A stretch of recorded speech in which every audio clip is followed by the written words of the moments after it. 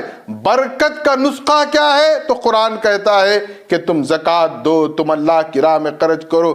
قرآن کے خلاف چلیں گے اور پھر دعا بھی کریں گے اور گلا بھی کریں گے، مولا برکت دے دے، برکت دے دے، تو کہاں سے برکت آئے گی؟ اب برکت آپ کو سمجھ میں آ گئی کہ برکت میٹا فزکس کا نام ہے۔ اب اللہ یہاں پر فرما رہا ہے الذی بارکنا، اس سرزمین میں، سرزمین شام میں ہم نے برکتیں رکھی ہے۔ پہلی برکت کیا ہوئی؟ ابراہیم کو بیٹا ہوا جس کا نام اسماعیل رکھا۔ اللہ کا حکم ہوا، وہ اسماعیل اور اسماعیل کی والدہ ہاجرہ کو لے کر وادی غیر ذی زرع، جو کہ آج کا مکہ مکرمہ ہے، وہاں آئے اور وہاں پر چھوڑ دیا۔ وہ پوری داستان، وہ پوری کہانی ایک الگ ہے۔ آج میرا مقصد یہ ہے کہ میں بیت المقدس اور الذی بارکنا کی سرزمین پر آپ سے گفتگو کروں۔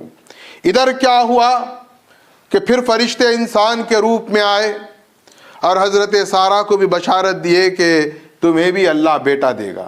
سارہ نے کہا یہ ممکن نہیں ہے، میں بوڑھی ہو گئی، ابراہیم اور بوڑھا ہو گیا، اب کہاں سے بچہ ہوگا؟ الذی بارکنا، اللہ نے پھر اس عالم میں ضعیفی کے حضرت ابراہیم کو دوسرا بیٹا عطا کیا۔ نہ صرف بیٹا عطا کیا، ساتھ بشارت بھی دے دی کہ بیٹے کے بعد ہم پوتا بھی دیں گے جس کا نام یعقوب رکھا جائے گا۔ وَوَهَبْنَا لَهُ إِسْحَاقَ وَيَعْقُوبَ، برکت دیکھیا، پہلے اسماعیل، پھر دوسرا اسحاق، پھر اسحاق کے ساتھ بشارت ہے اسحاق صاحب اولاد ہوگا، اس کا بیٹا یعقوب ہوگا۔ اب ادھر کیا ہوا؟ اسحاق اور ادھر اسماعیل ہے۔ ادھر اسحاق کے بیٹے یعقوب، یعقوب کو اللہ نے 12 بیٹے عطا کیے۔ ان میں ایک چھوٹا بیٹا جس کو حضرت یوسف کہا جاتا ہے، وہ اس قدر حسن کا شاہکار ہے کہ ان کے حسن کو ہم کیا بیان کریں۔ قرآن خود بیان کرتے ہوئے کہتا ہے کہ مصر کی خواتین کے سامنے پھل اور چھری رکھا گیا اور یوسف کو سامنے سے گزرایا گیا تو خواتین مصر کے پھل کے ساتھ انگلیاں کٹ گئی اور حسن یوسف کے نظارے میں انہیں احساس تک نہیں ہوا۔ تو کیا خوبصورت ہوئے یوسف۔ حضرت یوسف شام سرزمین برکت سے کہاں آ گئے؟ وہ اپنی ایک پورا واقعہ ہے، سورہ یوسف پڑھیے کبھی آپ، اللہ نے تفصیل کے ساتھ اس بات کو بیان کیا ہے۔ بہرحال یوسف آ گئے مصر، حالات کے ساتھ وہ وہاں کے منسٹر آف فائنانس بن گئے۔ اور ادھر کیا ہوا؟ یعقوب، یعقوب کی دوسری اولاد، ایک کنبہ قبیلہ خاندان ہے۔ کہاں پر ہے وہ؟ فلسطین میں ہے، سرزمین شام۔ الذی بارکنا حولہ لنریہ کی سرزمین پر حضرت یعقوب اپنے اہل و عیال کے ساتھ ہیں۔ قحط سالی ہوئی تو انہوں نے کیا کیا؟ ادھر مصر کی طرف سفر کیا۔ اب یعقوب اپنی پوری اولاد کو لے کر کہاں آ گئے؟ مصر۔ اب یہ یعقوب اور اسحاق کی اولاد کو کیا کہا جاتا ہے؟ بنی اسرائیل۔ آج بھی آپ دیکھیں ہم جس شہر میں ہیں یہاں پر آپ کو یہودی نظر آتے ہیں۔ یہودیوں میں بھی 2 گروپ ہیں۔ ایک جو گروپ ہے وہ خالصتاً حضرت یعقوب کی جو اولاد سے ہے، حضرت ابراہیم کی اولاد سے ہے۔ ان کی پہچان ہے کہ وہ اپنے بال لمبے رکھتے ہیں اور بالوں کو کرو کرتے ہیں، داڑیاں لمبی لمبی ہوتی ہیں اور اونچی ہیٹ پہنتے ہیں، تو آپ سمجھ جائیں کہ یہ حضرت ابراہیم کی اولاد سے ہے۔ اور یہ یہودیوں میں جو اصل یہودی ہیں، ان کی خواتین آج بھی حجاب اور پردہ کرتی ہیں۔ بہرحال ادھر کیا ہوا؟ یعقوب آ گئے، یعقوب کے ساتھ اولاد آ گئی اور مصر میں اب پروان چڑھنے لگے۔ سرزمین برکت پیچھے رہ گئی۔ مصر میں کیا ہوا؟ اب یہاں پر یہ لوگ گروتھ ہوئے، ان میں انبیاء مسلسل آتے رہے۔ اچھا، ایک چیز اور علمی بات آپ ذہن میں رکھیں، اللہ کے کلام کی حقانیت کیا ہوتی ہے؟ ہم بارہا سورہ بقرہ کی آیت پڑھتے ہیں، وَإِذِ ابْتَلَىٰ إِبْرَاهِيمَ رَبُّهُ بِكَلِمَاتٍ فَتَمَّهُنَّ قَالَ إِنِّي جَاعِلُكَ لِلنَّاسِ إِمَامًا قَالَ وَمِن ذُرِّيَّتِي قَالَ لَا يَنَالُ عَهْدَ الظَّالِمِينَ۔ یہ آیت ہم بارہا پڑھتے ہیں۔ آپ کو معلوم ہونا چاہیے آدم سے لے کر ابراہیم تک جو زمین پر انبیاء آئے مختلف خاندانوں میں آئے، مختلف نسبوں میں آئے، مختلف نسلوں میں آئے، مختلف آئے ابراہیم سے پہلے. لیکن یہاں پر وَإِذِ ابْتَلَىٰ إِبْرَاهِيمَ رَبَّهُ بِكَلِمَاتٍ فَتَمَّهُنَّ قَالَ إِنِّي جَاعِلُكَ لِلنَّاسِ إِمَامًا. اس آیت کے بعد جتنے انبیاء آئے ہیں، لاکھوں ہو جائیں یا کروڑوں ہو جائیں، سب کے سب اولاد ابراہیم میں ہیں. اللہ نے اپنی اسکیم کو بدل دیا. ابراہیم سے پہلے کیا ہوتا؟ کسی کے بھی گھر، کسی کے بھی خاندان میں اللہ کسی کو نبی منتخب فرماتا. لیکن یہاں پر اب ابراہیم کے بعد کیا ہوا نظام؟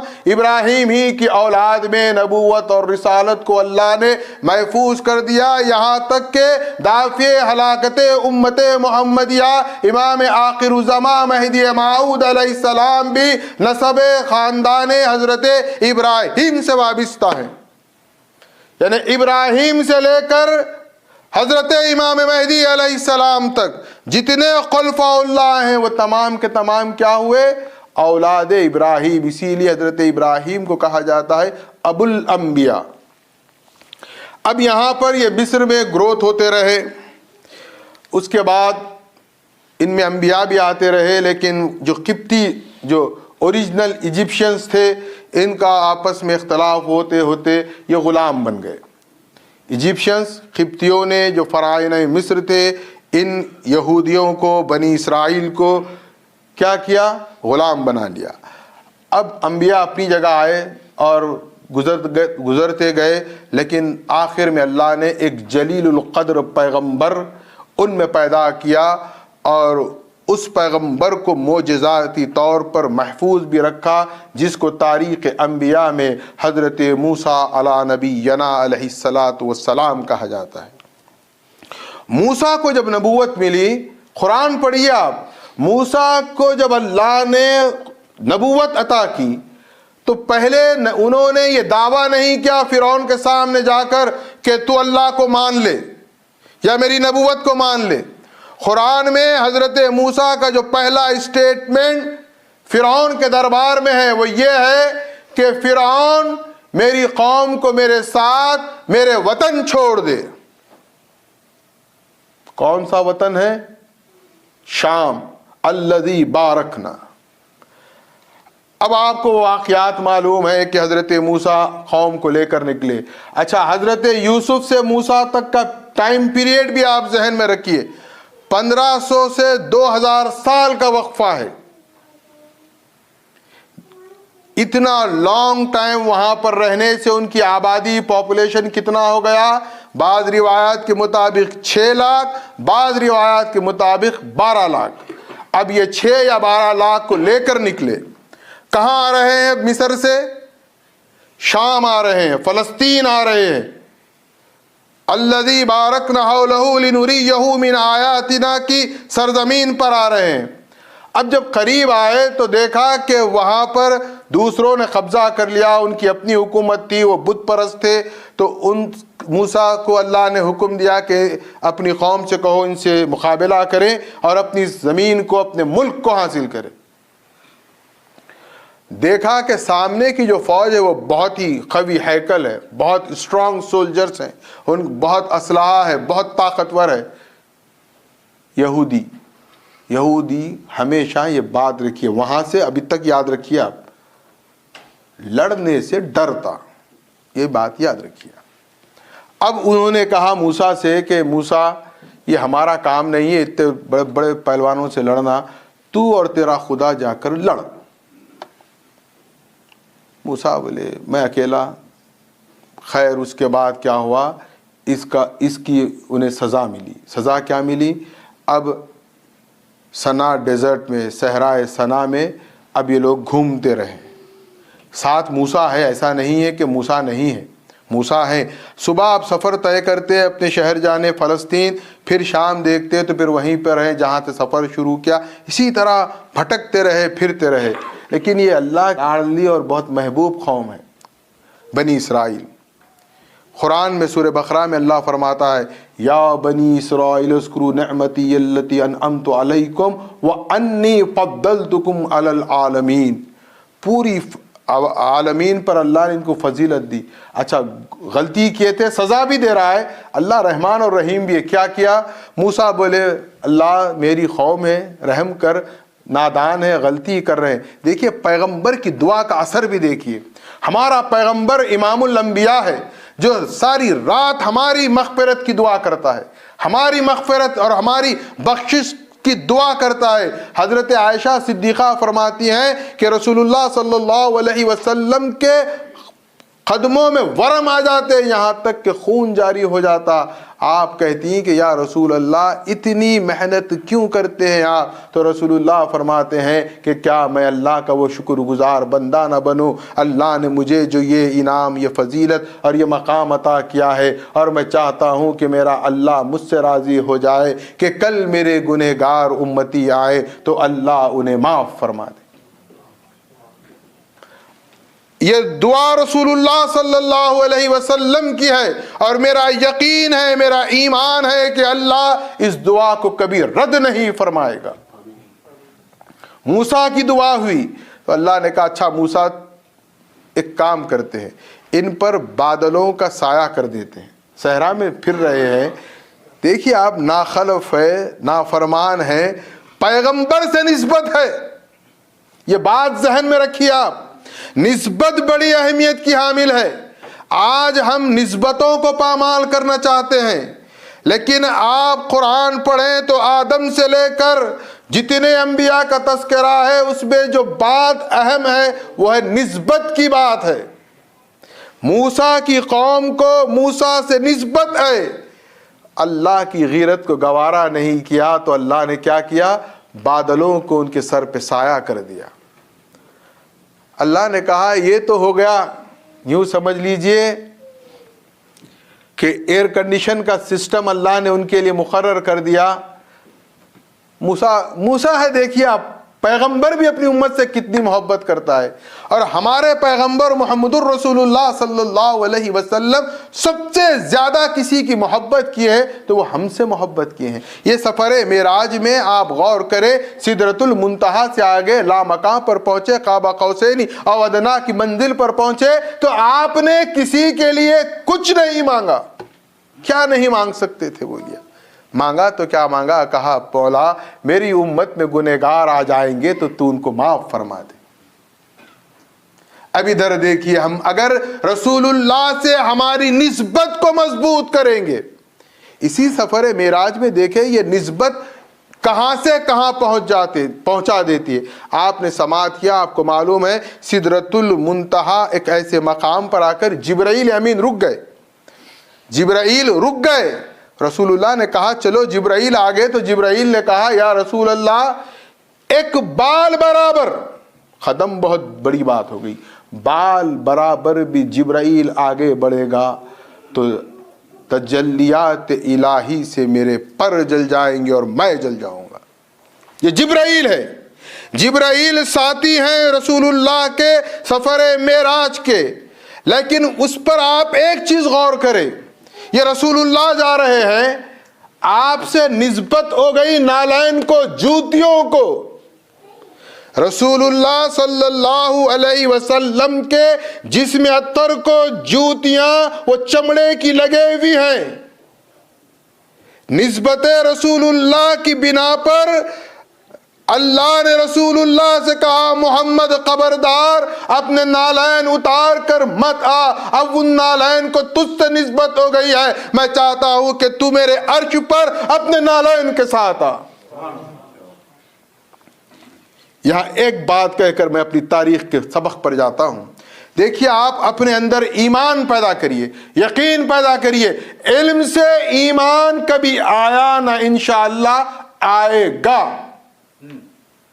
ہم بڑی غفلت میں جی رہے ہیں, معلومات نہیں, علم نہیں. علم ایمان علم کا محتاج نہیں ہے، ایمان میں یقین ہونا چاہیے، محبت رسول ہونا چاہیے۔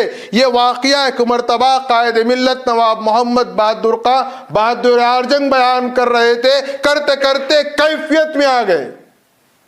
وہ عاشق رسول تھا، وہ مہدی علیہ السلام کا وہ مصدق سپاہی تھا جس نے ہر مقام پر للکار کر خود کو مہدوی کہا۔ اس کے ایمان کو دیکھیے آپ۔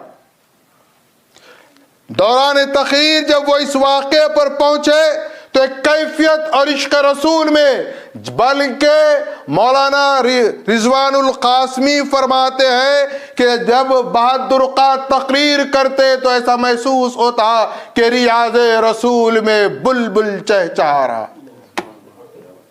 اب وہ اس منزل پر پہنچ کر اس واقعے کے تحت کہتے ہیں کاش اس وقت اگر جبرائیل کے علاوہ یہ بہادر کا رسول اللہ کے ساتھ ہوتا تو قدموں کو لپٹ جاتا اور سدرۃ المنتہا سے آگے گزر جاتا۔ یہ یقین ہونا ہے۔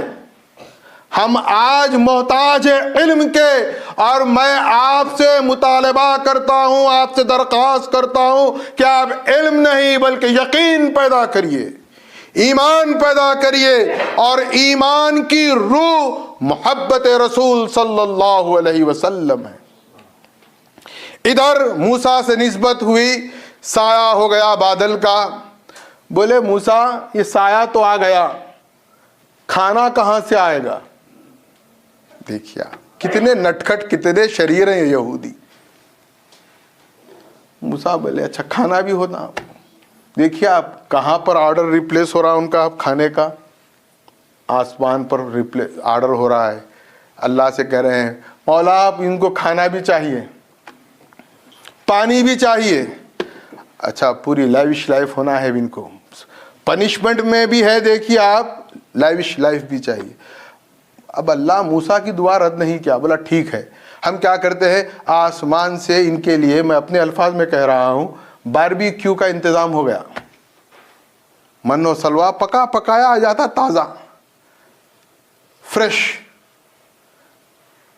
جنت سے آ رہا ہے، کوئی معمولی بات نہیں ہے، کوئی بڑی ریسٹورنٹ سے نہیں آ رہا ہے۔ کہاں سے آ رہا ہے؟ جنت سے آ رہا ہے، من و سلوا آ رہا ہے۔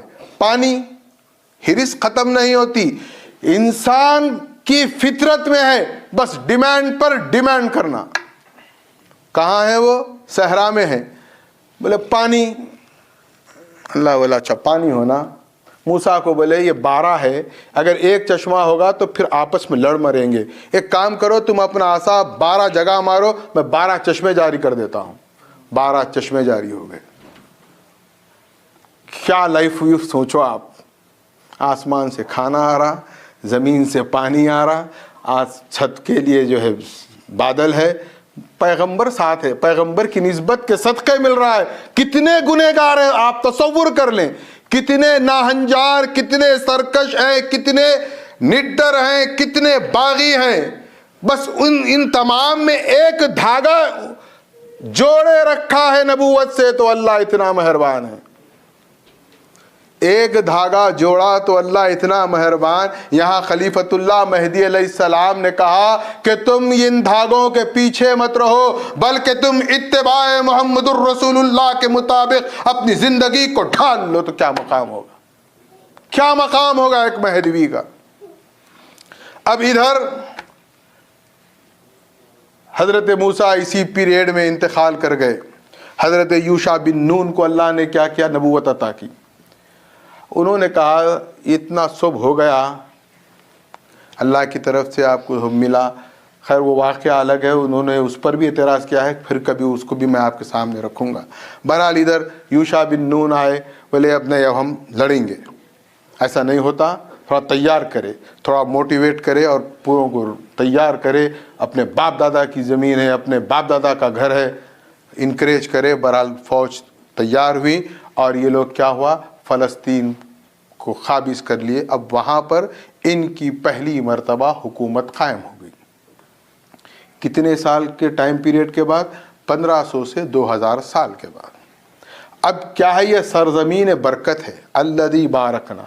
اب یہاں پر طالوت کی حکومت آ گئی۔